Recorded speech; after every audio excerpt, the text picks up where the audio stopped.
Good afternoon, and welcome to Engage Every Family, the Five Simple Principles. We're so glad that you're interested in this topic and listening to this recording. So, this is the first of a five-part series that will be provided over the next couple weeks, where we're going to look at each of the five simple principles that are brought forward by Dr. Steven Constantino in his book, Engage Every Family. Dr. Steven Constantino was a teacher, principal, superintendent, an interim state superintendent. He's now a professor at William and Mary College of Education. And he also provides online learning for leadership teams and individuals that want to learn more about family engagement and enhancing and providing effective family engagement. So on this slide, you'll see an image of the second edition of his book, Engage Every Family, that we'll be diving into concepts of. And then on the right-hand side of this slide, you'll see his original logic model, where he talks about the five principles, how this logic model shows a process for enhancing family engagement, and the important piece of that is starting with principle number one, a culture that engages every family. And that's what we're going to be talking about today.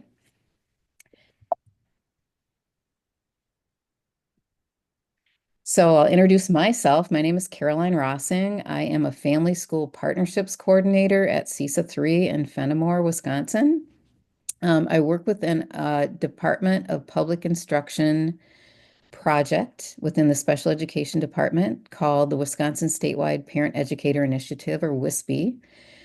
So on this slide, I've got my email address for CESA 3 as well as a link to our website for WISPE, where you'll find a lot of useful information about family engagement and special education. And I'm excited to have Meredith Biba with us today. So Meredith is the elementary literacy specialist, Title I Network Coordinator, and Gifted and Talented Coordinator at CESA 3.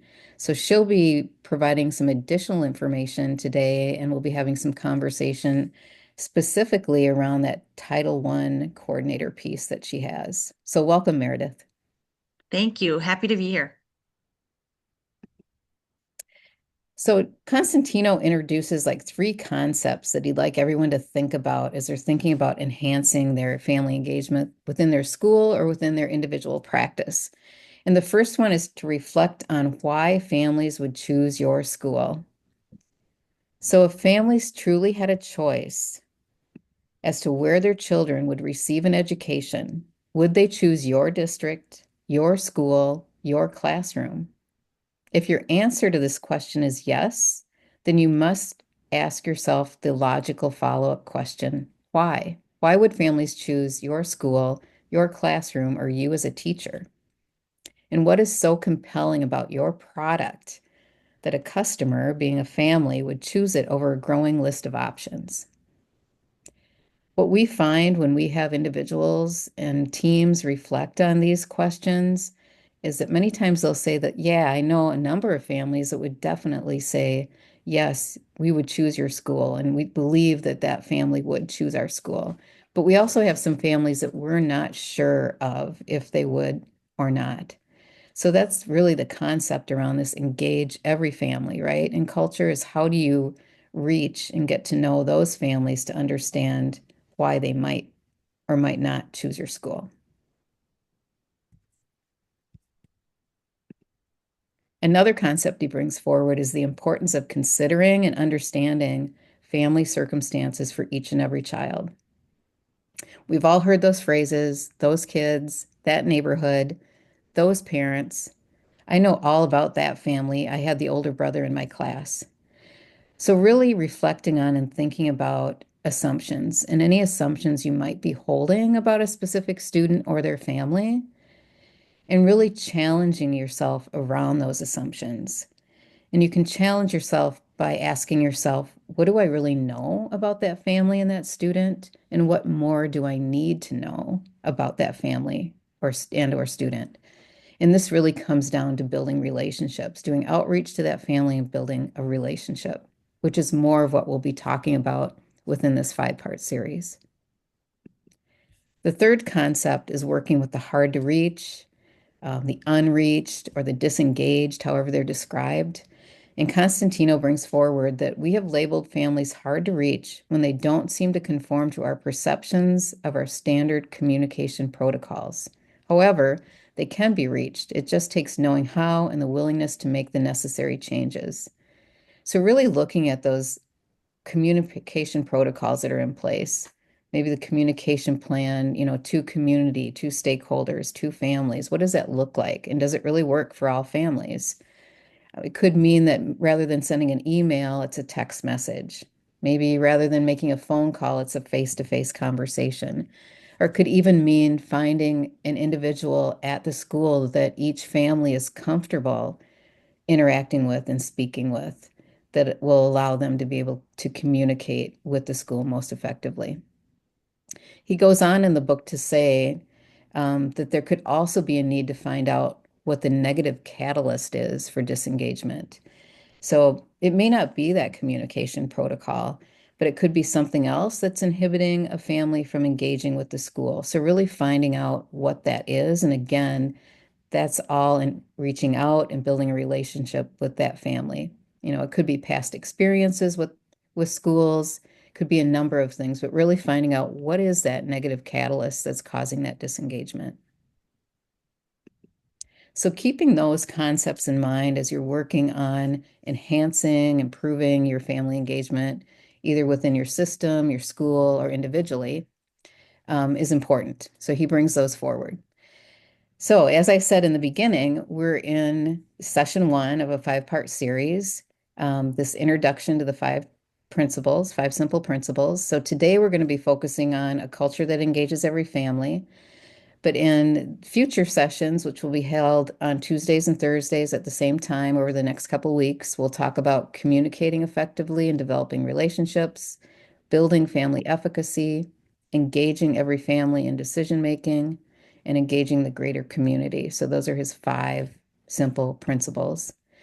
I'd like to introduce here a resource that he has, and this is called a Where You Are inventory. And the statements on this survey are aligned to his five principles. So this is something you could do individually or do as a staff, and then really identify kind of where everybody believes the school is at, or you individually believe about your own practice. And it, like I said, it aligns. It talks about core beliefs. It talks about valuing family engagement. It talks about participation of community members in our school. So this is a great resource to use as one piece of data that you could collect.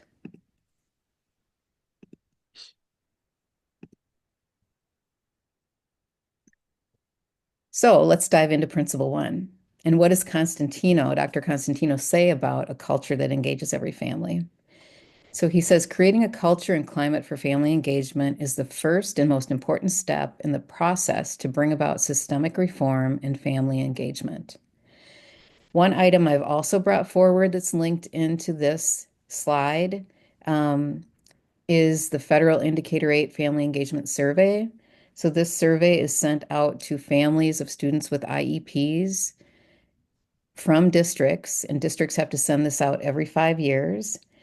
And the survey is broken into three components: welcoming, respectful, and supportive environment. So it really aligns to those concepts of culture and climate. So this could be another piece of data that you could use.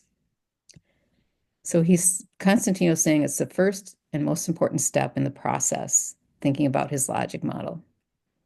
So what does that look like? So he identifies three objectives that kind of describe what that really does look like. So the first one is the school has created and sustained a culture that is conducive to family engagement through explicit beliefs, actions, norms, values, and assumptions made about the value of families being engaged in their children's school experiences. So we already kind of talked a bit about having beliefs or what values you have around families, and we talked about those assumptions a bit as well. The second point he likes to make is that a culture of family engagement exists within the school such that policies, programs, practices, and procedures specifically connect families with student learning, to support increased achievement and enhance student learning and performance. So, really, that link to learning piece. And we're going to talk to Meredith more about policy in just a few minutes. And the third point he makes is a culture of family engagement exists within the school and community that directly and positively impacts the social and emotional growth of all students. So, not only the academic growth, but that social and emotional growth. And it's of all students, right? Because we want to engage all students effectively in our classroom. Therefore, we want to engage with all families. Here, I'm going to bring forward another resource that could be used. Dr. Constantino had identified best practice descriptions around each of these objectives that he brought forward.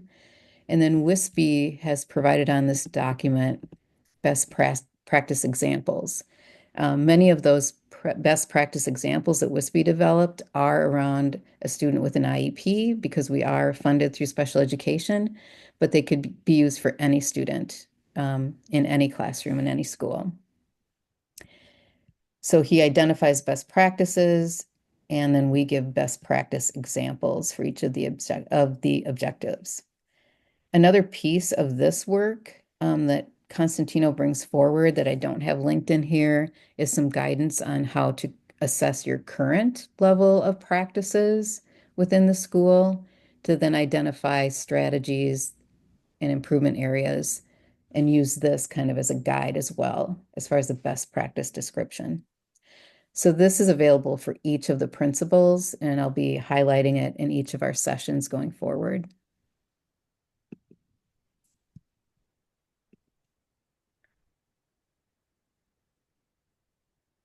So a little bit more about school culture that Constantino brings forward. So Dr. Constantino says that culture shapes what people think and how they act, and is shaped by the very same. So culture and the way we behave and how we think are correlated. They work together in tandem, and they'll affect each other. So he has a few more things to say about it. I'll bring up here that culture affects the behavior and academic achievement of students. Culture does not fall from the sky. It is created and manipulated by people and people within the organization. School cultures are unique. No two are alike. Culture becomes the cohesion that bonds the school together. Culture can be counterproductive and an obstacle to success. And we've probably all experienced that at some point in our lifetime or in our careers. It can be oppressive for various subgroups. So, really thinking about, do all families feel like they belong? Do all students feel like they belong and feel comfortable interacting with the school and being supportive of the school? And then lasting change requires a change in school culture and that it can be a slow process.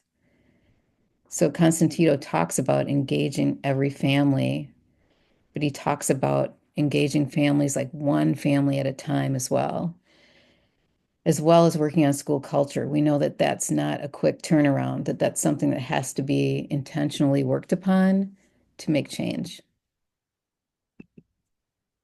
So what if we do want to make change in the culture of our school so that we are engaging every family? So Constantino brings forward this statement. If we truly desire families to be engaged with schools and in the academic lives of their children, then we must work to change the culture of schools so that the process of educating children is more humanized. If we are to succeed, we have to be responsive to the individual, regardless of their background.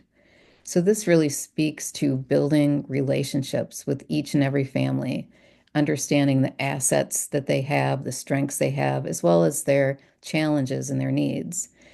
In session 2, which will take place on Thursday, we'll talk more about building relationships and communicating effectively. One other item that he brings forward is that culture drives everything and is something that is barely noticed or thought about. And we see this a lot, right? That we're all so busy. We have these mandates. We have to get things done. there's certain other things that take priority, and culture many times falls to the bottom of the priority list. But he's trying to bring forward the fact that we need to address culture. It's a foundational piece to not only enhancing family engagement, but also continuous improvement and student success. So here we've got a resource from Dr. Constantino. This survey can be used both with educators and families. Great opportunity to get information from families on their perceptions of the school culture, as well as the educators, and then looking at the differences between the two, maybe identifying gaps. And again, then that can lead to identifying improvement strategies. So this really talks to core values, beliefs, values, about engaging families and what it feels like at school, right? This can also lead into like climate and what it feels like. So this is another resource available to you to be used. And I will mention at this point that WISP, my project can help you individually, or we can help your school like walk through this process of engaging every family, looking at data, establishing strategies for improvement, and helping you to achieve your goals. So reach out to me at CESA 3 at any time if you're interested in having more support around this. So as we move on, Dr. Constantino also brings forward that it's important that we start with policy. So why would that be? So he says that without an intentional or strategic approach to culturally respond to, welcome, and engage all families, including those unreached families, those hard to reach, those disengaged families. Children are at a distinct advantage to achieve. Excuse me, distinct disadvantage to achieve. So policies addressing family engagement need to be explicit and supportive of promoting the capacity of schools to embrace family engagement as a means toward better school outcomes. So really valuing the input from families, the assets they can bring, the information that they can provide in planning with continuous improvement planning within the school or within their specific child's educational plan, and really acknowledging the need for their involvement and their information. So he also brings forward some components of an effective district level engagement policy. So some of the things highlighted on the slide would be that involving parents, families, caregivers, and community members from the very beginning in the development of policy is very important. You need the voice of all to really effectively build, especially a family engagement policy. That policy should build the capacity of parents, families, and caregivers, and in doing that would empower them, particularly in matters of decision making, when they're talking about their specific child's education and really being an equal partner in that. Also would empower them to be able to provide a voice, to provide feedback and input to continuous improvement planning within the school. Also, the policy should build connections between families and should involve families in school activities. It should also build educator capacity to effectively engage all families. And it should include annual evaluations of the effectiveness of the family engagement efforts, where improvement strategies are then enhanced, changed, designed from those evaluations, and then provide an annual revision to the policy as well. And he does have a handout that can be utilized where he identifies a number of policy components that should go into family engagement policy, as well as that desired state and how it could be written in the policy that this is our desire to get to this point around this specific component. So this is a great place to start with his information when you are looking at developing policy. Another place to look at, and that's why Meredith is here today, is something that might already be available to you, and that's within Title I. So within Title I, there are some family engagement requirements. including building a family engagement policy or developing family engagement policy. So I'd like to invite Meredith into the conversation now because she's the expert in this area to share a little bit more about this. So Meredith, if you could maybe, for those that might not know exactly what Title I is, if you could first explain what Title I is. I see you've got it on the slide, and then maybe describe next that Title I compact that's required. Yeah, absolutely. So Title I programming is a federal program that's designed to support students' academic success, especially in the areas of literacy and math. Title I support is typically provided in a small group setting, either in or out of the classroom, and it's implemented to support core instruction. So it's in addition to what's already happening in that Tier 1 instruction, whether it be in literacy or math. And when we talk about the world of Title I programming, it is a federal program. And so some of the things that we'll talk about are federal mandates based on the funding stream that the school receives, but they really overlap with what I really like people to consider even as strongly, and it's best practice. So when we consider family engagement in the world of Title I, there's really a strong correlation between what you are required to do under federal law and what we know is best for families and kids in schools. So, the first thing that we'll talk about is a document called the Title I Compact. So, the Title I Compact is essentially a shared agreement between the school, parents, and the students that outlines responsibilities in supporting learning both at home and school. And it really emphasizes collaboration for that academic achievement. So, lots of schools do this in different ways, but at its core, when we look at this from a compliance lens, you have to have a document that outlines what the teacher will do, what the family will do, and what the student will do in agreement for really building those relationships between learning at school and learning at home. Um, how those documents look can vary from district to district, but it really is required and encouraged that signatures are collected on these documents. So again, this is just something that sometimes people present them, like at a back to school night, they might send them home in folders for families. It's really just thinking about how are we creating that open line of communication. So when we know that we're supporting sometimes some of our most vulnerable students, that families feel empowered based on the information they're receiving from school. So the Title I Compact essentially is an agreement between all of those important parties, school, home, and then the student. All right, thank you. And I think before, maybe when you talk to me or I've seen it somewhere, that capacity building, and I think about the ability of families to support that learning, their responsibilities in that. And is that part of this whole aspect, right, of Title I and family engagement is building capacity to be able to support learning? Yeah, so, and we'll talk about it in the slide after this one, but we know that there are many things that a school district does throughout every school year to engage families, right? It can be things from having, big nights where families and students come into the district. It can be sending information home, inviting families in, and all of those different activities help build those relationships. But essentially, the ultimate goal is always to build the capacity of families at home to help their kids learn, because we know that not every student goes home to a mom and a dad who are maybe educators. And sometimes parents just don't know how to help their students, especially when they're struggling. So, yes, Okay. Carolyn, to answer your question, yes.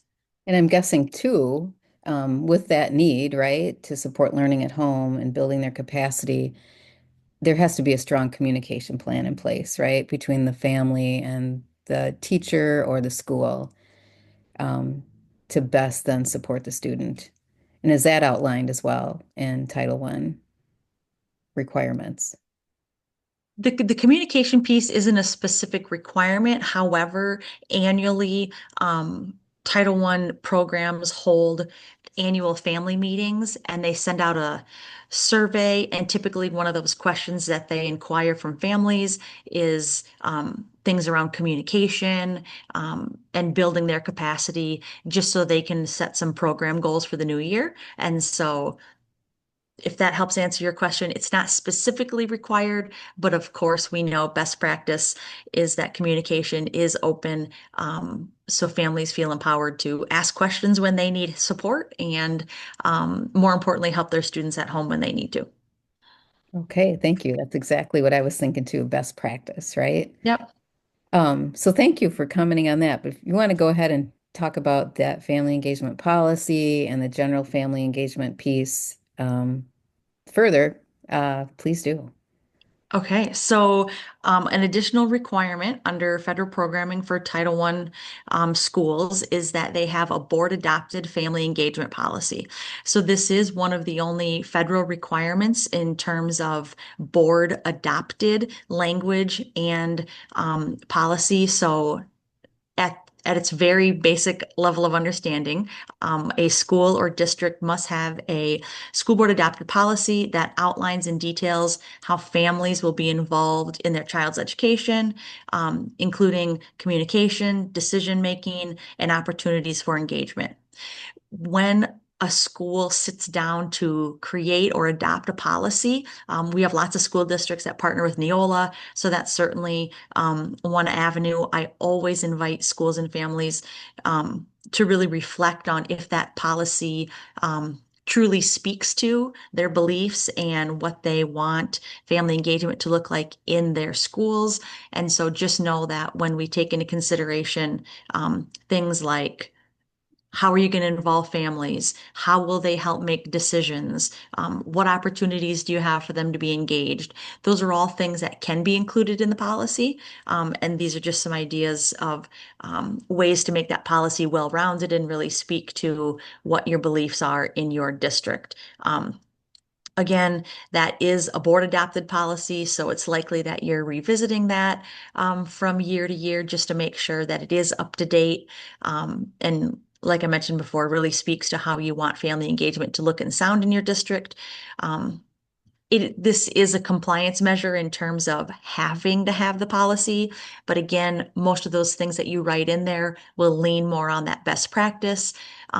When we talk about things like communication and bringing families into the school and all those sorts of things, there's some lines blurred a little bit between the compliance and the best practice. But I like to always kind of nudge people into the best practice as much as possible, knowing that the more they do that, they're going to meet the level of compliance above and beyond, and we know that's where the good stuff happens. So that's a little bit about the family engagement policy. And then lastly, just kind of an umbrella term of family engagement under Title I programming, it is an annual requirement that there's an active partnership between families and schools to support that student learning.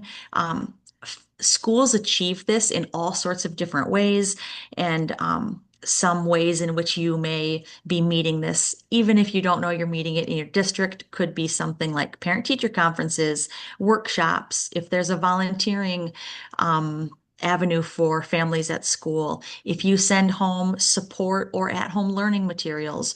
Those are all ways in which school districts are probably engaging families above and beyond already. But there is an annual requirement that family engagement is documented and provided. One other popular way that schools meet that requirement, at least in our CESA 3 region, is kind of having those big family literacy nights. And those are great and exciting, and those are absolutely welcome as well.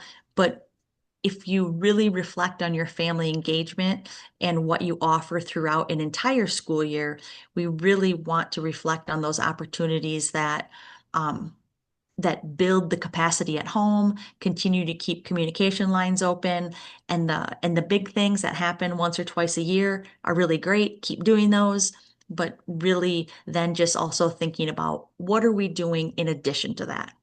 And so maybe having a good blend of maybe one big thing a year and then the small things that happen more consistently and more regularly, which can really help build that family engagement relationship between families and school. Great. Caroline, do you want to say anything else about that, or should we go to the next slide Um, where you have that visual? I just had a comment that, Sure. what you're talking about with best practice really aligns to what Constantino is bringing forward in his book, right? There's kind of above and beyond pieces and really building the one-on-one relationship with the family and working closely with the family. I also wanted to mention, because you talked about those events, right? Kind of Mhm. those big literacy events or those bigger events that you might have during the year. That's another thing that WISPE, the project that I work under, can support and help a district support. We Oh, also excellent. use Dr. Karen Mapp's dual capacity building framework, um, which outlines some process conditions, which can be utilized when actually thinking about an event that you're having. Is it truly collaborative? Is it truly interactive? Is it linked to learning? Are you using the assets of your families when you're thinking about building that event or developing that event? And then how Yep. are you communicating with the family, not only before and during, but after the event, to keep them engaged, like in the ideas brought forward and the learning brought forward? So this all really makes a lot of sense to me. So I really appreciate you sharing about that.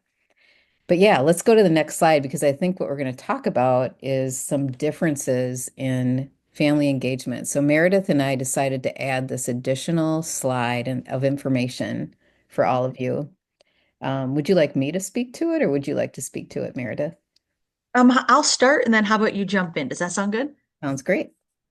So, like I mentioned before, there are lots of great things happening in everyone's school districts when we talk about engaging families. So, what this graphic helps you consider is take a moment to think about how your district currently engages families. Do you offer, maybe the one big literacy night a year? Maybe there's two of them. Do you tend to send home? Materials for parents to work on with their students at home? Do you have like a technology that you use to communicate back and forth? Is it conferences? Whatever it might be in your school, if you can kind of locate it on this graphic, you can see here this is a great representation of what we consider a lower impact activity and a higher impact. So as you think about the activity you have in mind and you locate it on the graphic, um, don't feel don't feel worried or feel like what you're doing isn't enough, but take into consideration what I'm doing right now is good. If I wanted to make one small change to make it even better, how could I move towards that higher impact activity? And so this is just a great graphic for you to consider what's happening now and maybe where you want to move in the future. Caroline, what do you want to add? So this originally was developed by the Flamboyant Foundation. They are a nonprofit, national nonprofit that develops and messages family engagement information. So yeah, on the left is a lot of things that I remember, right, when I was in school, or from my children when they were in school, back to school nights, newsletters, potlucks, parent-teacher conferences as you move from the green into the aqua. And like Meredith, like you said, those are all great. You're engaging with families, you're supporting families in a lot of ways doing those. But what the Flamboyant Foundation said originally when they developed this, and then WISPE has updated it, adapted it, as well as the Wisconsin Department of Public Instruction has done the same, um, moving towards the right to that higher impact, to those light blue and dark blue areas, where really, if you look on the very top right, it talks about the school supports families to support learning at home. So really, a lot of those things kind of play into that, having that two-way communication and the family's preferred language so that that's effective, being able to share data in a meaningful way so families understand it, modeling learning strategies for them, a lot of things that are ensured to be linked to learning. And we always talk about foreshadowing what's going to be happening in the classroom rather than messaging to parents what's already happened. That way, if they know what's going to be occurring, they can have more conversations at home and maybe support much better at home that learning, right? Um, that in the middle in that kind of lighter blue, that regular personalized communication, we always talk about the importance of that, having that regular communication and personalized communication.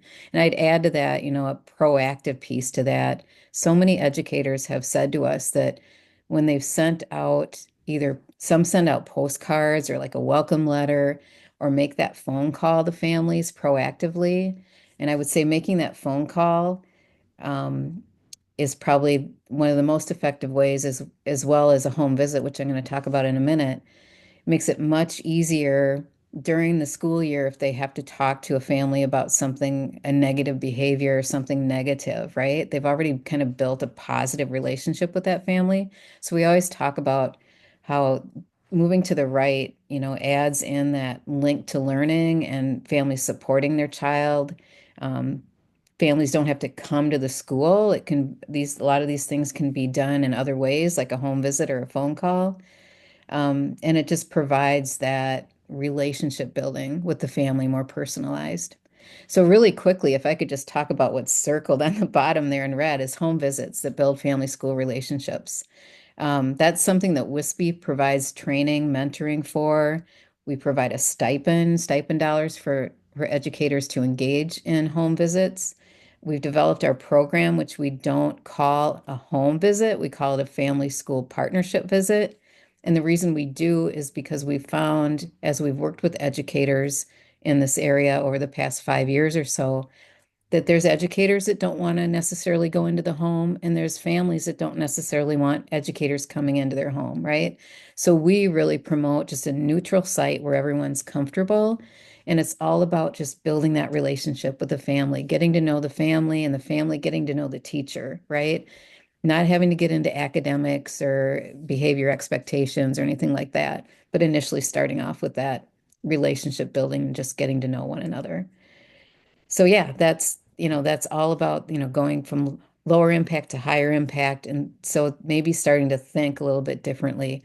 As Constantino says, you don't have to do more, you just doing things differently. So anything else you want to add here, Meredith? No, I don't think so. I think that was good. All right. Great. Thank you. Um, so moving on, I want to thank Meredith for her input and her expertise in the area of Title I and what she provided. So we're just going to end with a few slides here again from Constantino, Dr. Constantino. He says family engagement is not optional. You're going to engage with families in one way or another, but how positive do you want it to be, right?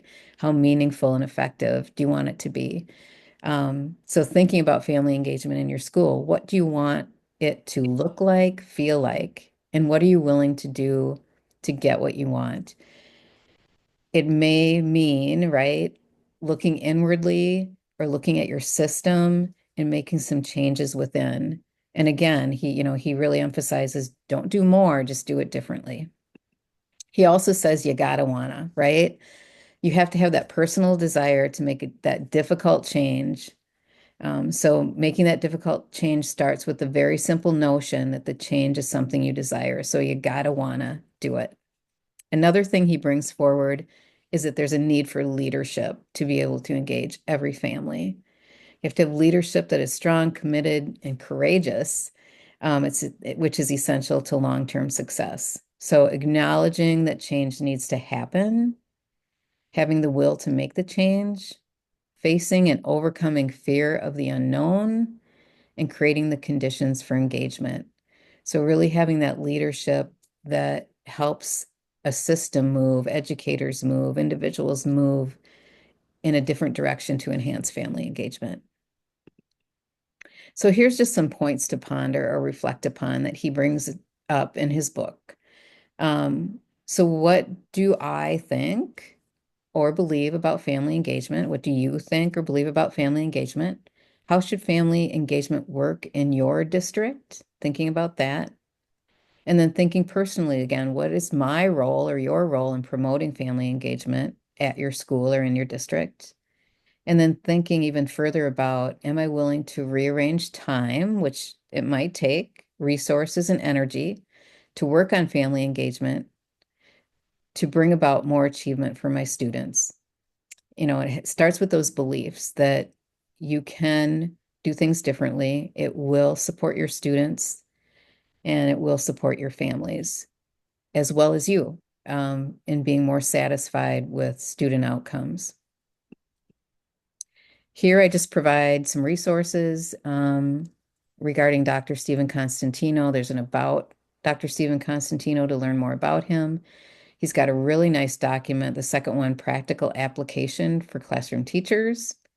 The third bullet point is his website, results-oriented family engagement. That's what he calls, especially his online platforms. And then he's got a blog where he's written a number of informational pieces as a resource as well. So thinking about what your next steps are, you could contact me, the WISPY CESA coordinator, that could help you with this enhancement of family engagement. You could take what you've learned from listening to this, talk with others at your district about how you could use it and apply it. You could actually review district family engagement data. I give you a number of resources on the slides here that you could utilize and kind of disaggregate that data, analyze that data, take a look at kind of where you're at. Also, you could review your family engagement policy. We talked about policy. What does yours look like right now? And then look at those components that Dr. Steven Constantino brought forward. You could buy his book. It's available on Amazon.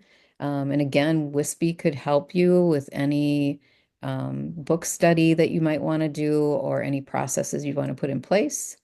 And then I gave you his website information on the last slide. So reviewing his website information and resources as well are some options.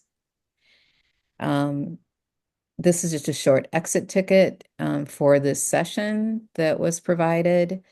And then this is just from some foreshadowing. So at our next session, like I said, we'll be talking about principle 2, communicate effectively, develop relationships. So Dr. Steven Constantino says that there is consistent evidence that effective communication and relationship development create environments in the schools that are welcoming, respectful, and conducive to family engagement. The school When the school places an emphasis on effective two-way communication with every family and stakeholder within the learning community and seeks to develop relationships based on mutual trust. So that's just kind of a follow-up to that communication, right? Should be two-way to every family stakeholder and seeking to develop those relationships based on mutual trust. So thank you for listening to this recording. Again, if you have any questions, please contact me, Caroline Rossing at CESA 3 and or Meredith Biba at CESA 3. So thanks again for listening in and have a good rest of your day.